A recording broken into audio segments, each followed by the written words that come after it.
আসসালামু আলাইকুম। আমি তরিকুল ইসলাম, সহকারী প্রকৌশলী, জনস্বাস্থ্য প্রকৌশল অধিদপ্তর, পীরগঞ্জ, ঠাকুরগাঁও।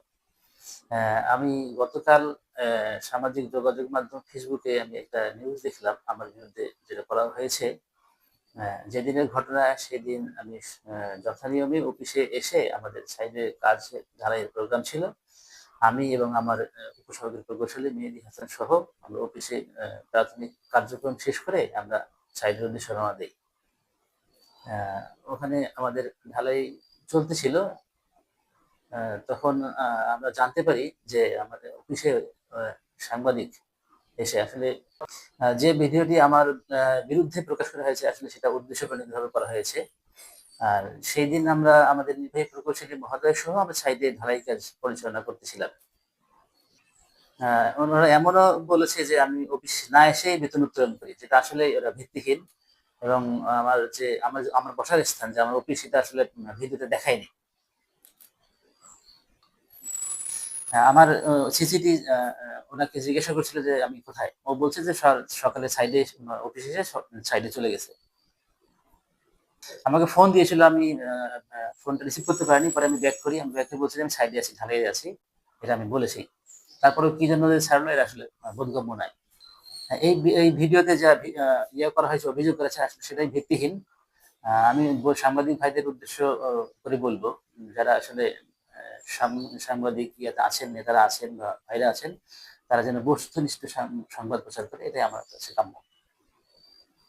আমি মোহাম্মদ মেহেদী হাসান, উপসহকারী প্রকৌশলী, জনস্বাস্থ্য প্রকৌশল অধিদপ্তর, পীরগঞ্জ, ঠাকুরগাঁও। গতকাল সামাজিক যোগাযোগ মাধ্যমে একটি সংবাদ আমার দৃষ্টিগোচর হয়।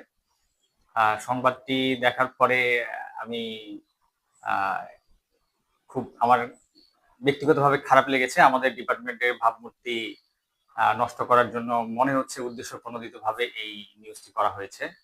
গত 4ই মে 2026 সকাল 9টায় আমরা যথাসময়ে আমি এবং আমার স্যার অফিসে আসি।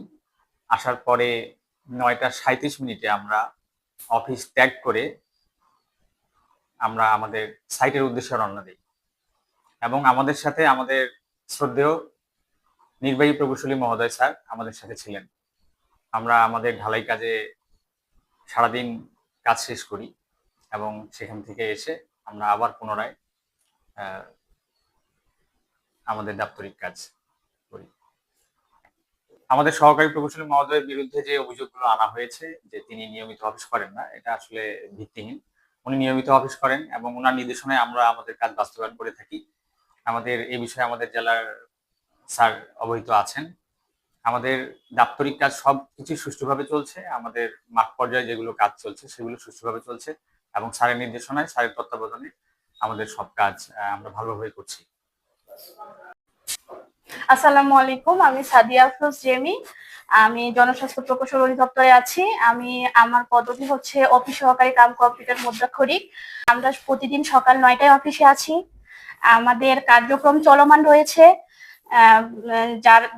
যে সাংবাদিক বা যিনি এসেছিল আমি তাকে অবগত করেছি আমার স্যার সকাল 9টায় অফিসে এসে তিনি সাইডের কাজে বাহিরে গেছে।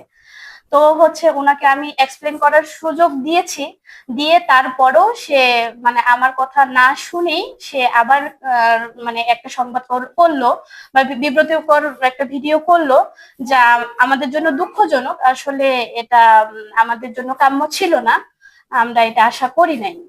এটা একটা বিভ্রান্ত ছড়ানো হচ্ছে আমাদের মাধ্যমে। লাঞ্চের জন্য আমি পাশের রুমে খাবার খাচ্ছিলাম, লাঞ্চ করতেছিলাম। তো আমি তাকে বলি যে আমি লাঞ্চ করতেছি, আমি এই মুহূর্তে আপনার সাথে কথা বলতে চাচ্ছি না, কিন্তু তিনি জোরপূর্বক আমার সামনে আমার সাথে কথা বলার চেষ্টা করে, যেটা আসলেই দুঃখজনক। এটা তাদের কাছে আশা কাম্য করি নাই।